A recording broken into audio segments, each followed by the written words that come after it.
Wesh bébé, bien ou bien? Putain mais à chaque fois que je parle en intro on dirait que j'ai un orgasme, c'est abusé. Bon, aujourd'hui on va parler monnaie. Money. J'adore le café avec mes fans. Putain si vous avez l'arrêt, franchement vous êtes des champions. Je bois le jus d'orange avec un de mes fans.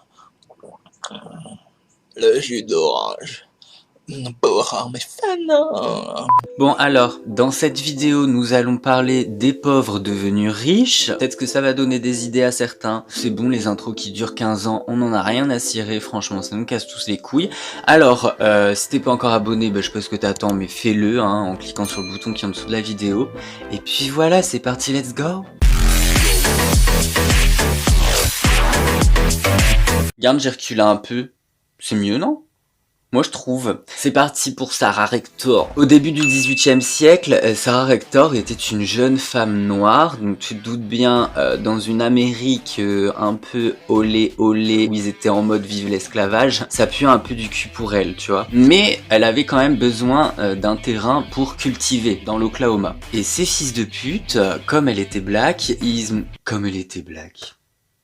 Les noirs en plus détestent qu'on dise ça. Donc on va reprendre cette phrase. Comme elle était noire, ils lui ont donné une terre, mais stérile. Donc elle pouvait pas cultiver, genre impossible, y a rien qui poussait là-dessus, c'était la grosse merde.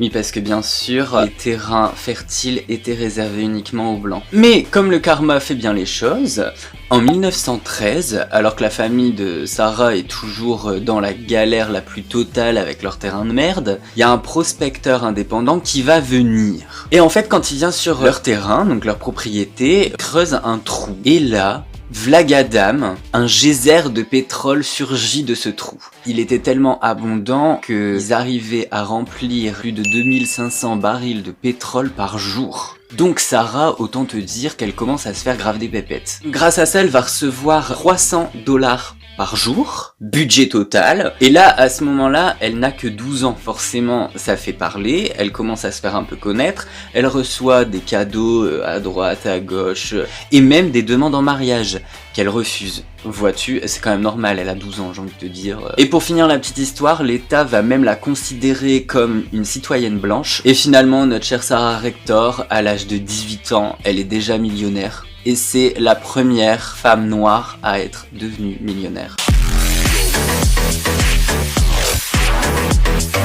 Jack Ma, qui ne s'appelait pas comme ça en vrai, il s'appelait Yun Ma, est né en Chine à Hangzhou en 1964. Bon alors lui, il est élevé dans une famille très pauvre et clairement, il est grave nul à l'école. À tel point qu'il va être refusé d'entrer à l'école de police, il va être refusé 10 fois à l'entrée de Harvard, et il est même refusé pour travailler dans les premiers KFC chinois. L'archuma le mec quoi. Du coup bah il va faire des petits boulots à droite à gauche, des petits trucs comme ça quoi. Finit par rentrer à l'université, dans une université quelconque, et il ressort de là avec une licence d'anglais en 1988.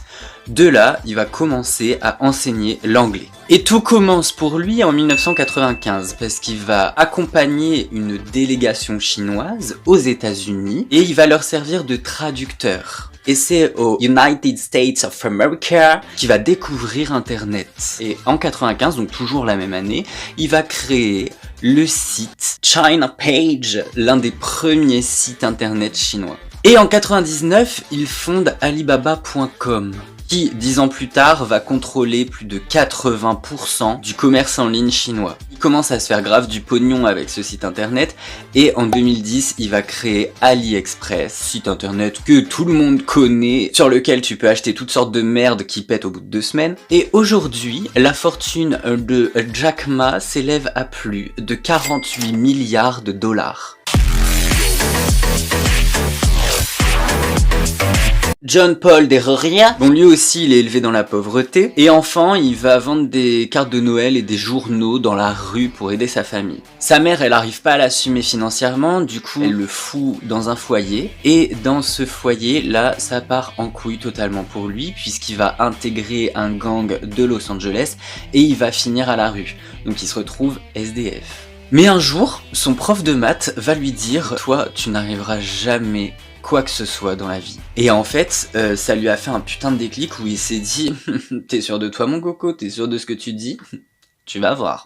Alors du coup de là il va se faire embaucher dans un laboratoire capillaire, mais peu de temps après il se fait virer pour avoir critiqué leur stratégie commerciale, donc à mon avis il a dû se dire peut-être que mon prof de maths avait raison. Mais il ne se laisse pas abattre ce petit John, qu'est-ce qu'il va faire? Du coup il va demander un prêt de 700 $ pour créer sa propre marque avec un autre coiffeur. Ensemble ils vont appeler cette marque John Paul Mitchell System et leurs produits marchent archi bien et leur stratégie commerciale est incroyable, tu vois, ils vendent à mort. Fuck les rageux. Et aujourd'hui, la fortune de notre petit John s'élève à 2,8 milliards de $. Bravo Johnny!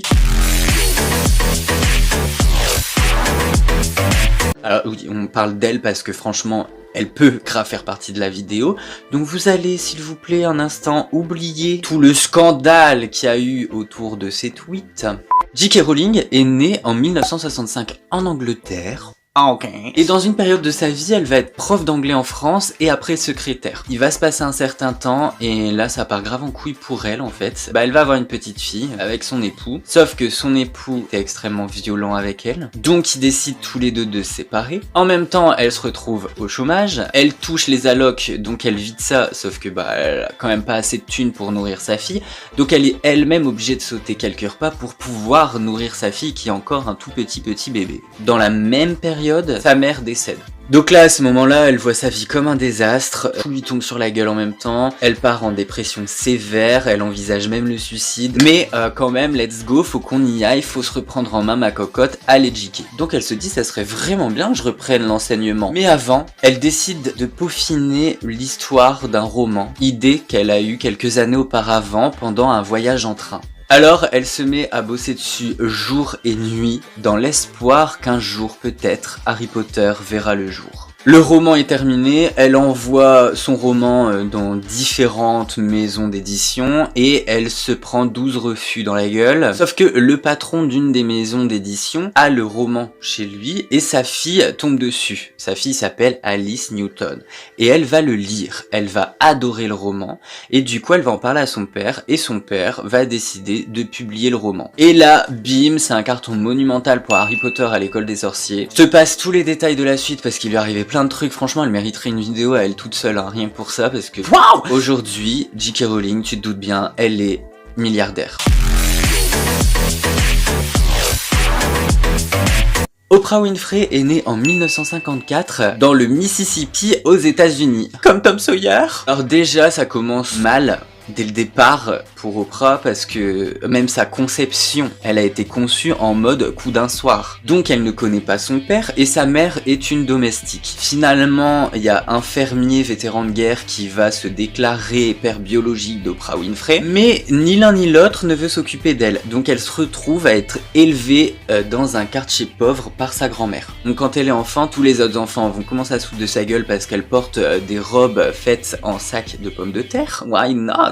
Yves Saint Laurent, son jersey. Et sa grand-mère va lui apprendre à lire à l'âge de 3 ans. Et donc Oprah, elle va commencer à se sentir un peu attirée par les interviews et tout. Déjà quand elle était petite, elle s'amusait à interviewer sa poupée en maïs ou les corbeaux qui étaient sur la barrière de la maison familiale, tu vois. Beaucoup moins festif dans sa vie, même archi pas du tout quoi. Dès l'âge de 9 ans, elle est violée par des membres de sa famille et même par un ami de la famille. Mais ils méritaient tous la tôle ces bâtards. Mais malgré tout ça, sa grand-mère, elle va lui apporter un sens positif d'elle-même, tu vois, lui dire vas-y ma fille, t'es la meilleure, t'es belle, tout ce que tu veux, tu peux l'avoir. Elle va même devenir Miss, tu vois, c'est ouf. Et sa grand-mère la pousse aussi à parler en public beaucoup, enfin voilà. Elle finit tellement par kiffer parler en public qu'elle va travailler pour des médias locaux. Et en 1983, notre petite Oprah va déménager à Chicago pour présenter un programme télé qui s'appelle AM Chicago, qui est clairement le truc le moins regardé, tu vois. Genre ils lui ont donné ça en mode tiens, tu veux présenter un truc, présente ça, c'est de la merde, personne regarde, de toute façon on s'en fout. Au pire, c'est un fail, bah on s'en branle, ce sera pas remarqué. Sauf qu'en fait, au bout de quelques mois, ce programme télé va dépasser en termes d'audience l'émission de Donahue, le talk show le plus regardé de Chicago. Alors là, consécration totale, le programme d'Oprah Winfrey va être rebaptisé The Oprah Winfrey Show. Et il passe de 30 minutes à 1 heure de programme, donc waouh. Et de là, elle commence grave à se faire un nom, elle va interviewer grave des stars, je parle grave en mode voilà, y'a pas wesh. Donc elle commence à interviewer des stars en balle, tu vois, et son programme est même diffusé nationalement, et plus que à Chicago. Et je vais te donner un petit exemple d'un truc de ouf qu'elle a fait, parmi tant d'autres. Elle a interviewé Michael Jackson en 1993, et aujourd'hui encore, c'est le 4e événement le plus regardé de l'histoire de la télé américaine, avec plus de 100 millions de spectateurs. C'est un truc de malade. Today, la fortune d'Oprah Winfrey s'élève à 2,6 milliards de dollars. Et elle est devenue la femme préférée des Américains. Une belle revanche sur la vie. Et ben voilà bébé, ces 5 personnes qui étaient pauvres et qui sont devenues milliardaires. Franchement, bravo à tous. Si vous pouvez me donner un petit million, ça m'arrangerait. Parce que, voilà, je pense que je les mérite. De rien que parce que je fais du bénévolat. Et ben, cette vidéo fut intéressante et courte. J'espère que c'était bien et que c'était quand même mieux que ta première fois. Je te fais d'énormes bisous. Si tu n'es pas encore abonné, n'hésite pas à le faire en cliquant juste ici. Et là, tu trouveras ma dernière vidéo. Je t'aime énormément. Et je te dis à la semaine prochaine sur la chaîne de La Grande Roue. Et c'est ciao!